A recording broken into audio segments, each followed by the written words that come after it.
अभी जो लेटेस्ट सूरत हाल अब तक की है वो मैं आपके साथ शेयर कर देता हूँ। थोड़ा सा ज़रा वीलॉग की टाइमिंग ऊपर नीचे हो रही है। मैं जब से हज करके आया हूँ तो थोड़ा सा चीज़ें रूटीन में नहीं आ रही।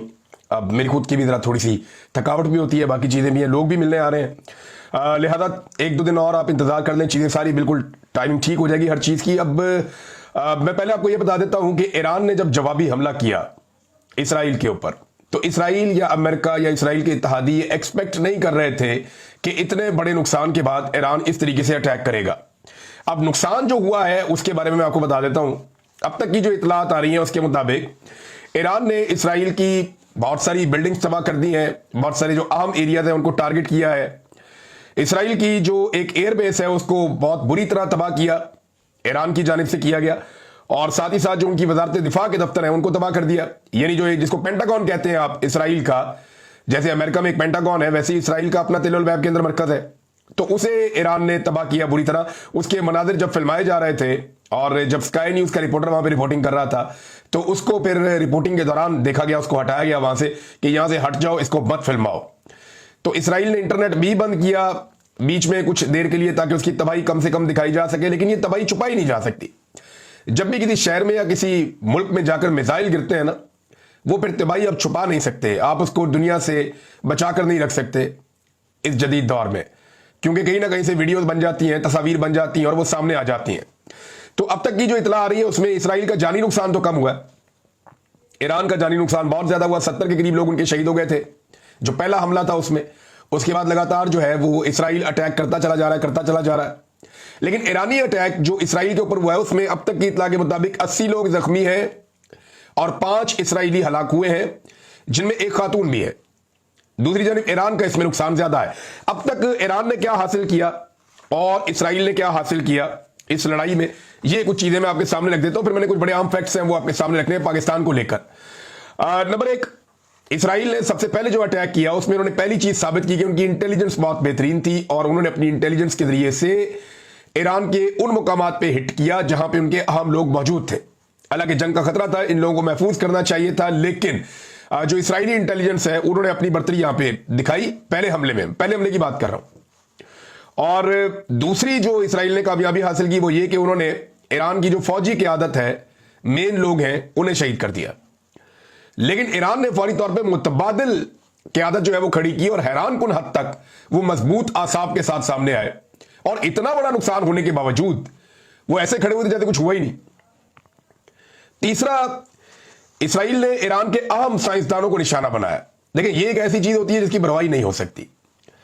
इंसानी दिमाग ये बड़ी कीमती चीज है। बड़े बड़े साइंटिस्ट जो हैं वो बड़े कीमती लोग होते हैं। यानी एक जो साइंटिस्ट है वो आप कह सकते हैं कि 1 लाख ताकतवर सिपाहियों से भी ज्यादा इंपॉर्टेंट बाज़ होता है, क्योंकि वो जो हथियार बनाता है उससे आप मुकाबला कर सकते हैं बड़ी से बड़ी ताकत का। लिहाजा यहां पे जो ईरान का नुकसान हुआ है ये नाकाबिले तलाफी है। अहम साइंसदानों को निशाना बनाया गया, लेकिन ईरान के पास सिर्फ यही साइंसदान नहीं थे, उनके पास और बहुत सारे साइंटिस्ट हैं और पूरी एक टीम है जो काम करती रहती है। तो ईरान में जो दावे सामने आ रहे हैं वो ये कह रहे हैं कि नुकसान तो हुआ है लेकिन हम आगे बढ़ते जाएंगे और अपने मिशन से पीछे नहीं हटेंगे, ईरान एटमी कुव्वत बनेगा, वो ये कहते हैं। और एक और चीज जो चौथी है, न्यूक्लियर साइट्स के ऊपर जो ईरानी तनसीबात को नुकसान पहुंचाया गया ये काबिल तलाफी है। यानी ये जो नुकसान पहुंचाया गया इसका भरवाई हो सकती है। और इसके अंदर अच्छा ये जो हरकत की है ना इसराइल ने, इसको लेकर रशिया और चीन इन्होंने भी स्टेटमेंट दिया, दीगर मुल्क भी स्टेटमेंट दे रहे हैं कि आप न्यूक्लियर साइट्स के ऊपर अटैक नहीं कर सकते, ये रेड लाइन है, ये आपको नहीं करना चाहिए था, क्योंकि इससे ताबकारी फैल सकती है, बड़े खौफनाक हालात हो सकते हैं। और इसराइल ने यह बड़ा रिस्क लिया है। अब यहां जो नुकसान हुआ इसकी भरवाई तो हो जाएगी, चंद दिनों में हो जाएगी और ईरान दोबारा से अपने काम पे लग जाएगा। लेकिन क्या यह लड़ाई यहां रुक जाएगी, एक बड़ा सवाल है। इस वक्त इसराइल को मगरिब की सपोर्ट मिलती चली जा रही है। अवाम ये कह रही है, पब्लिक ये कह रही है हर जगह पे कि इसराइल ने ये अटैक करके गलत किया, लेकिन मगरिब या उनका मीडिया जो है वो ये बयानियां बना रहा है कि ईरान इतना खतरनाक है कि उसके ऊपर अटैक करना बहुत जरूरी था। जैसे इराक के बारे में बयानियां बनाया गया, जैसे लीबिया के बारे में बयानियां बनाया गया, जैसे अफगानिस्तान के बारे में बयानियां बनाया गया, जैसे शाम के बारे में बयानियां बनाया गया। तो इसी तरह यह बयानियां एक और अब तैयार किया जा रहा है और यह बयानियां है ईरान के खिलाफ, और इसी तरह का बयानियां बना के फिर अटैक किया जाता है। लेकिन ईरान ने रिटेलिएट बड़ा खौफनाक किया है और अभी सारी दुनिया इकट्ठी होकर ईरान पे अटैक करने की पोजीशन में है या नहीं, ये सवाल हम अभी आगे चलकर डिस्कस कर लेंगे, क्योंकि ईरान के साथ आप वो नहीं कर सकते जो आपने माजी में कुछ मुल्कों के साथ किया है। यहां पे बहुत सारे और भी प्लेयर्स हैं इस वक्त आलमी सतह के ऊपर। चीन है, रशिया है, और ममालिक है, पाकिस्तान है, इस्लामी ब्लॉक है। ये तो नहीं हो रहा कि इस्लामी ममालिक ईरान के साथ खड़े होकर लड़ पड़े, दो चार मुल्क ही खड़े हो जाए, लेकिन नहीं खड़े हो रहे ना। लेकिन अगर सारी दुनिया मिलकर ईरान पे हमला करने के लिए तैयार हो जाती है तो फिर ऐसे में इनकी रेलिवेंस बढ़ जाएगी, क्योंकि इनकी बेसिस हासिल किए बगैर ये करना मुमकिन नहीं होगा। और ईरान के चारों तरफ जो ममालिक हैं वो मुसलमान मुल्क हैं। क्या तुर्की की सपोर्ट हासिल की जा सकेगी, सऊदी अरब की, यूएई की, कि अपनी बेसिस आप दे दें, हमने ईरान को मारना है? तो मुझे नहीं लगता कि ऐसा मुमकिन होगा। और इराक के अंदर अगर ये इस तरह की कोई बेसिस या कुछ चीजें बना के ईरान के साथ लगातार एक अटैक में आते हैं तो उसमें भी कोई इतनी कामयाबी नहीं मिलेगी। वजह यह है कि इराक के अंदर पहले ही खाना जंगी जैसी सूरत है और यह बड़ा मुश्किल हो जाएगा नेटो फोर्सेस के लिए अपने आप को एक ऐसी लड़ाई में लेकर आना। बहरहाल मैं आपको बता रहा था कि इसराइल ने क्या हासिल किया। अब आए कि ईरान ने क्या हासिल किया। ईरान ने एक तो दुनिया को हैरान किया कि फौरी तौर पे जवाबी हमला किया 24 घंटे के अंदर, जो एक्सपेक्ट नहीं किया जा रहा था। इतने बड़े फौजी और साइंसी नुकसान के बाद, एटमी नुकसान के बाद, इतना बड़ा नुकसान जो ईरान का हुआ, उसके बाद क्या इमीडिएटली ईरान रिस्पॉन्ड कर सकता था? यह सवाल सबके ज़हन में तो था, लेकिन सबको अंदाजा था कि नहीं, इतनी जल्दी नहीं करेगा। 24 घंटे के अंदर ईरान ने जवाबी हमला किया। दूसरी चीज जो ईरान ने हासिल की वो ये कि पहली बार इसराइल में इतनी बड़ी तबाही हमने देखी है। वहां एयरबेस की तबाही देखी है, बिल्डिंग्स की तबाही देखी है, जहां पे इनका डिफेंस का ऑफिस था उसकी तबाही देखी है, इकोनॉमिक जहां से इनका वो मईशत चलती है, वहां पे एक वजारत खजाना का एक वो बना हुआ एरिया, वहां पे हमने तबाही देखी है। बहुत सारी बिल्डिंग्स हमने गिरती हुई देखी है। वो मनाजिर जो हम गजा में देखते रहे बड़े लंबे अरसे से, इन्होंने हजारों टन बारूद गजा के ऊपर बरसाया है। कुछ लोग दावा करते हैं कि 1 लाख टन बारूद इसराइल ने गजा के ऊपर बरसा दिया गुज़िश्ता 2 साल में। ऐसी तबाही फेरी है 2-2.5 साल में गजा के अंदर, और हमने गजा को मलबे का ढेर बनते हुए देखा है। अब उससे मिलते जुलते मनाजिर हमें पहली मर्तबा तारीख में इसराइल में नजर आए हैं। अब ये जो इतनी बड़ी तबाही है, ये ईरान ने पहली चीज एक और ये अचीव की कि उन्होंने दिखाया दुनिया को कि यहां पे भी बम गिर सकते हैं, ये बिल्डिंगें भी गिर सकती हैं, ऐसा नहीं है कि इनको नुकसान नहीं हो सकता। दूसरा जो इसराइली एयर डिफेंस सिस्टम है वो दुनिया का एक बेहतरीन एयर डिफेंस सिस्टम है, उसको आयरन डूम कहते हैं। इसराइल इसके ऊपर बहुत पैसा खर्च करता है, उसकी एक रीजन है, वो एक छोटा सा मुल्क है, चारों तरफ मुसलमान मुल्क बैठे हुए हैं, और उसको हर वक्त इस बात का खतरा रहता है कि कहीं ना कहीं से कोई ना कोई बम या कोई ना कोई मिसाइल या कोई ना कोई चीज आ जाएगी। तो उसने दुनिया का बेहतरीन, अमेरिका के साथ मिलकर, दुनिया के बेहतरीन साइंसदानों के साथ मिलकर अपना एक आयरन डूम का सिस्टम बनाया हुआ है, जदीद तरीन जो एयर डिफेंस सिस्टम है। वो ब्रीच हो गया, ईरान ने उसको ब्रीच किया है। और ऐसा नहीं है कि ईरान के सारे मिसाइल जाके टारगेट पे लगे। अगर आप वो विजुअल्स देखें मनाजिर, तो आपको नजर आता है कि ईरान की जानिब से आने वाले बहुत सारे मिसाइल्स या ड्रोन्स, उनको वो टारगेट कर लेता है, इसराइल उन्हें टारगेट कर लेता है, हवा में रोक लेता है।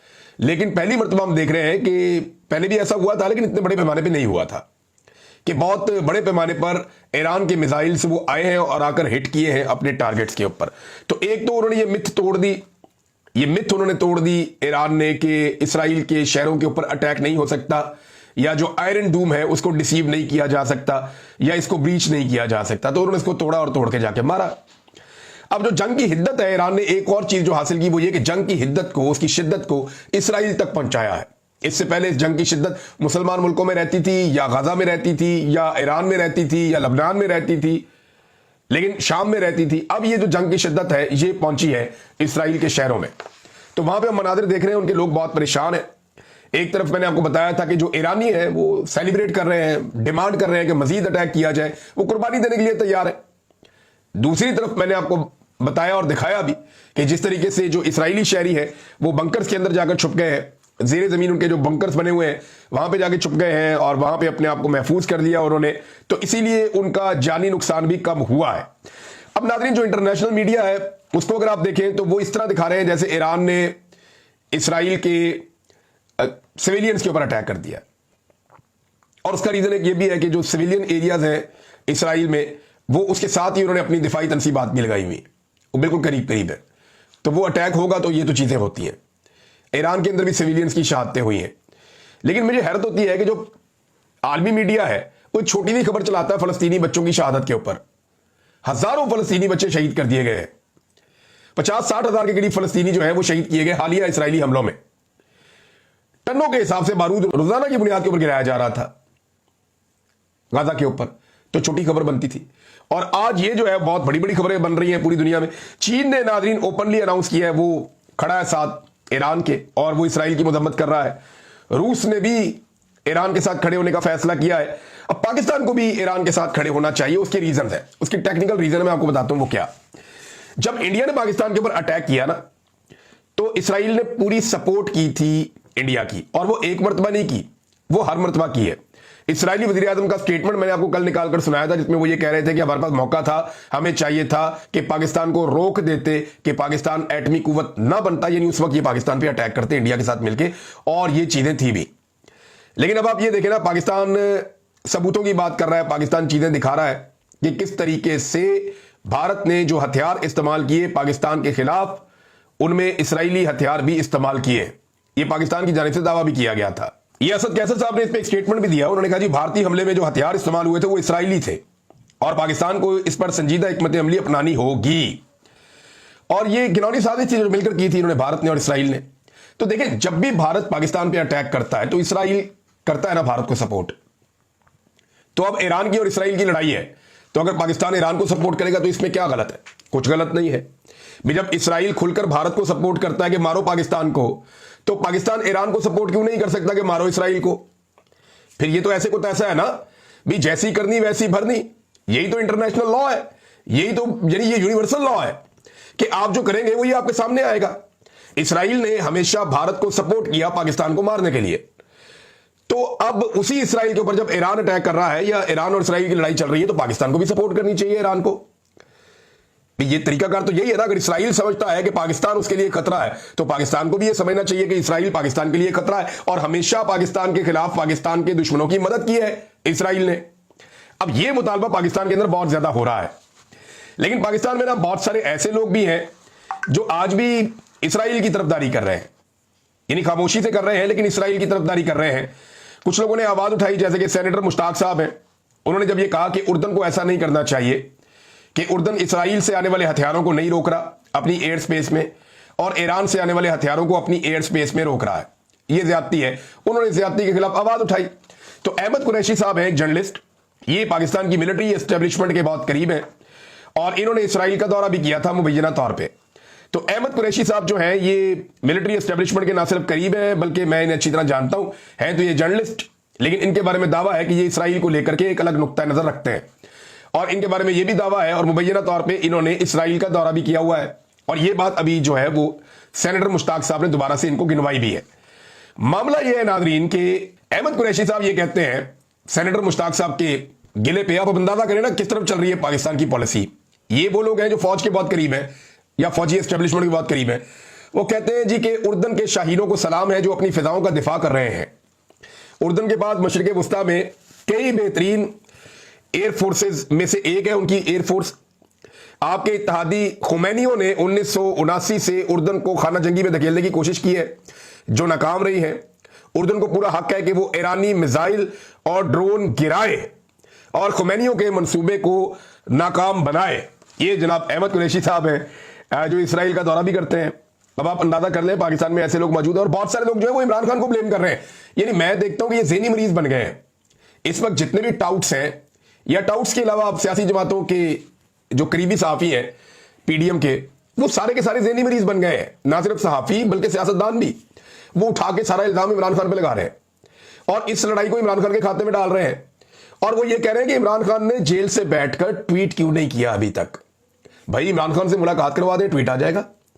पहले भी मैंने आपको 10 दफा ये कहा है कि आपको किसी भी चीज पे इमरान खान का मौकिफ चाहिए, आप इमरान खान की किसी एक आदमी से मुलाकात करवा दें, वो मौकिफ बाहर आ जाएगा। भी जब एक आदमी जेल के अंदर बंद है, उससे कोई मिल ही नहीं रहा, उसका कोई पैगाम बाहर ही नहीं आ रहा, तो वो किस तरीके से फिर इसराइल की मजम्मत करे। और आज तक जितनी मजम्मत इमरान खान ने इसराइल की है ना, ये सियासी खानदान दो है पाकिस्तान में, एक जरदारी खानदान है और एक शरीफ खानदान है। इन दोनों खानदानों के तमाम अफराद ने मिलकर आज तक इसराइल की इतनी मजम्मत नहीं की जितनी अकेले इमरान खान ने की है। जेल से बैठकर भी की है, बार बार की है, इसकी कीमत भी चुकाई है। इमरान खान के रिकॉर्ड के ऊपर स्टेटमेंट पड़े हुए कि किसी सूरत में इसराइल को तस्लीम नहीं करूंगा जब तक कि फलस्तीनियों को उनका हक नहीं मिल जाता। वो कायदे आजम की मिसाल देते हैं, बल्कि इमरान खान ने यहां तक कहा था कि मैं अपने अल्लाह को क्या जवाब दूंगा। अगर मैं ये करता हूं तो फलस्तीनी लोग शहीद हो रहे हैं, उनके ऊपर जुल्म हो रहा है। इमरान खान ने अक़वाम मुत्तहिदा में गाजा को दुनिया की सबसे बड़ी जेल करार दिया था। इमरान खान ने दुनिया में बताया था कि इसराइल क्या कर रहा है, और आज इमरान खान को ये कहते हैं यहूदी एजेंट। यही ख्वाजा आसिफ, यहां स्टेटमेंट पड़ा हुआ है मेरे सामने, मैं आपको सुनवा भी सकता हूं, लेकिन मैं आपको बता देता हूं ख्वाजा आसिफ ने कहा क्या था। यही ख्वाजा आसिफ जब अमेरिका में जाते हैं तो वहां जाकर कहते हैं कि हम बड़े लिबरल लोग हैं, हम बड़े खुले डुल्ले लोग हैं, हम यहूदियों के साथ, ईसाइयों के साथ, सबके साथ चल लेते हैं। यानी ये ख्वाजा आसिफ साहब के वहां पे इस किस्म की बातें थी ना। और इमरान खान जो है ना वो कट्टर मजहबी किस्म का आदमी है, तो उससे आप उम्मीद ना रखें। यानी लुब्बे लुबाब ये था वहां कहने का कि हम लिबरल हैं, इमरान खान मजहबी है और इमरान खान के फॉलोअर भी मजहबी है। ये जाकर अमेरिका में ख्वाजा आसिफ ने स्टेटमेंट दिया था। लेकिन वही ख्वाजा आसिफ जब पाकिस्तान पहुंचता है तो यहां पे आके कहता नहीं, इमरान खान जो है ना वो यहूदी एजेंट है। अंदाजा करें आप अंदाजा करें इनकी मुनाफकत का, आप अंदाजा करें इनके झूठ का, इनके फ्रॉड का, इनकी बेईमानी का। और आज एक आदमी को जकड़ के जंजीरों के अंदर कह रहे हैं ट्वीट क्यों नहीं कर रहा। भाई उससे तुम किसी को मिलवाओ और फिर देखो वो ऐसा ट्वीट करेगा या ऐसा स्टेटमेंट देगा कि जो नवाज शरीफ कभी सोच भी नहीं सकता। नवाज शरीफ और जरदारी दोनों बाहर है ना, उनसे कोई नहीं पूछता कि क्यों नहीं अभी तक ट्वीट किया। भाई नवाज शरीफ ने आखिरी ट्वीट क्या किया था? नवाज शरीफ ने यही बात की थी ना नरेंद्र मोदी के बारे में कि नरेंद्र मोदी साहब जहाज आपका गिर गया, मुझे बड़ा अफसोस हुआ। वो नरेंद्र मोदी जिसका मियां साहब कभी नाम भी नहीं लेते थे, जहाज गिरने पे उसका नाम लिया उन्होंने। और अब इस मामले में नवाज शरीफ साहब कहां खड़े? वो क्यों नहीं ईरान के हक में ट्वीट कर रहे हैं? वो क्यों नहीं इसराइल के खिलाफ ट्वीट कर रहे हैं? जब लोग दबाव डालेंगे, बहुत ज्यादा प्रेशर आएगा, फिर एक गोलमोल किस्म का ट्वीट करेंगे। छोड़े ना इमरान खान को, देखिए आपको पता चलता है ट्वीट कैसे होता है। तो ये जो बाहर बैठा हुआ एक आदमी है जो पाकिस्तान में 3 दफा वज़ीर आज़म रहा, उससे कोई नहीं पूछा। वो जो जेल के अंदर बंद है, जिससे मुलाकात बंद की हुई है, उससे पूछ रहे हैं। तो नाज़रीन ये इस वक्त सूरत हाल है। नाज़रीन ईरान ने एक और दावा किया और वो दावा ये है कि एक और F-35 गिरा दिया गया है। ये अमेरिकी साख्ता जहाज है 5th जनरेशन का, और वो कह रहे हैं जी हमने एक इसराइली पायलट भी पकड़ लिया है। अब अगर ये खबर दुरुस्त है तो ये बहुत बड़ी खबर है, ये बहुत बड़ी डेवलपमेंट है कि एक पायलट भी पकड़ लिया इसराइली, और एक और तैयारा गिरा दिया, वो भी F-35, जिसे इसराइली पायलट इस्तेमाल करते हैं। तो ये तो ईरान की बहुत बड़ी कामयाबी हो सकती है और ईरानी मीडिया इसका दावा लगातार कर रहा है। नाज़रीन नेतन्याहू की घबराहट देखी जा सकती है उसकी लेटेस्ट वीडियो के अंदर, और उसमें नेतन्याहू ने ईरानी अवाम से एक दरखास्त की है कि वो हुकूमत को तब्दील कर दें ईरान में। इनको इस बात का आइडिया नहीं है कि जब लड़ाई हो जाती है ना तो जितनी मर्जी सियासी मुखालफत हो सारे इकट्ठे हो जाते हैं। पाकिस्तान और इंडिया की लड़ाई में सारे इकट्ठे हो गए थे ना सियासी मुखालफत के बावजूद। तो ये नेतन्याहू को ये वाली बात समझ नहीं आती। आज ईरान के अंदर अगर लोग ईरानी हुकूमत से खुश नहीं भी हैं तो वो भी ईरानी हुकूमत के साथ खड़े होंगे, ईरानी फौज के साथ खड़े होंगे। ये आप नहीं कर सकते। इसके लिए आपको 2 चीजें करनी पड़ेगी। या तो इसराइल आकर ईरानी सरजमीन पे उतरे, क्या वो ये जुर्रत कर सकता है? कभी नहीं कर सकता, वो मुकाबला ही नहीं कर सकते इनका। या वो अंदर बगावत पैदा करें तो वो बगावत तो हो नहीं सकती, उनका कंट्रोल बहुत अच्छा है। तो यहां पे नेतन्याहू की घबराहट और परेशानी नजर आ रही है, उसकी बौखलाहट नजर आ रही है कि अब वो ईरानी अवाम से भी अपील कर रहा है, क्योंकि मेरे ख्याल में उसको इस बात का आइडिया नहीं था कि इसराइल के अंदर जो इमारतें हैं वो ऐसे मलबे का ढेर बनेगी कभी और ये ईरान कर गुजरेगा। इसमें एक चीज और क्लियर होती है, ऐसा लगता है कि इसराइली इंटेलिजेंस चाहे बहुत अच्छी है, लेकिन इस इंटेलिजेंस को ईरान की मुकम्मल सलाहियत का अंदाजा नहीं था। इन्हें इस बात का आइडिया नहीं था कि ईरान की सलाहियत किस लेवल पे है और वो कहां तक जाकर अटैक कर सकता है और वो क्या कर देगा। तो ईरान ने वो करके दिखा दिया। नाज़रीन मैं कुछ और चीजें आपके साथ शेयर करूंगा नेक्स्ट व्लॉग में, क्योंकि ये लड़ाई अभी चल रही है और ये लड़ाई लंबी जाएगी, मुझे ऐसा लगता है। ये जल्दी रुकने वाली लड़ाई नहीं है। जिस तरीके से इसराइल ने इस लड़ाई को छेड़ा है और जैसे अब मगरिब इसराइल के साथ खड़े हो रहा है, जैसे ईरान के साथ थोड़ी बहुत अलाइनमेंट हो रही है कुछ फोर्सेस की, तो ऐसा लगता है कि लंबी चलने वाली लड़ाई है, छोटी लड़ाई ये नहीं है। और ईरान बहुत बड़ी फौजी कुव्वत है, उसके बाद बहुत ज्यादा हथियार है। ये आपको आने वाले वक्त में पता चलेगा। वो कह रहे हैं जी हम अपना खैबर मिसाइल जो है वो भी दागेंगे और दुनिया हैरान हो जाएगी।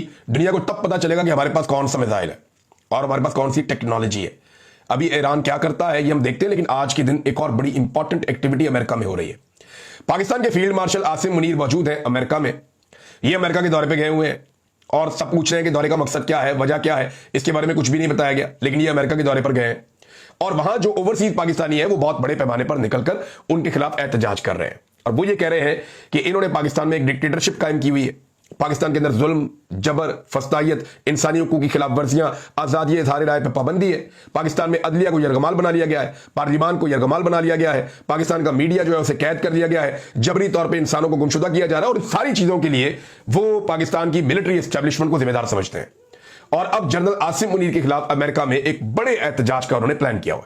लोग इकट्ठे हो रहे हैं अब तक की इत्तला के मुताबिक, जब मैं आपसे बात कर रहा हूं, और बहुत बड़ी तादाद में लोग इस तरफ जा रहे हैं। लोग कनाडा से आए, बहुत दूर दूर इलाकों से आए। तो देखना यह है कि कितना सक्सेसफुल रहता है उनका यह एहतजाज और उसका इंपैक्ट। क्योंकि देखिए आर्मी चीफ के खिलाफ इस एहतजाज को रोकने के लिए पाकिस्तान की इंटेलिजेंस एजेंसीज ने, सफारत खाने ने और हुकूमत ने पूरा जोर लगाया, पूरी कोशिश की। पूरी कोशिश करने के बावजूद भी अगर वो ये एहतजाज कर लेते हैं तो ये एक बहुत बड़ी मुसीबत बन सकता है आर्मी चीफ के लिए। शर्मिंदगी का बायस तो बनेगा ही। तो देखते हैं क्या होता है इस पर, फिर हम बात करेंगे। अब तक के लिए इतने, अपना ख्याल रखिएगा, अपने चैनल का भी। अल्लाह हाफिज़।